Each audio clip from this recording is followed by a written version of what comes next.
Kulo na, malapit na maluto.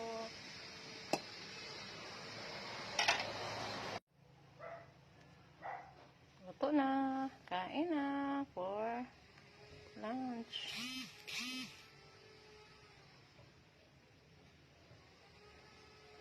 Luto na ang aming lunch. Sabaw na pata ng baboy.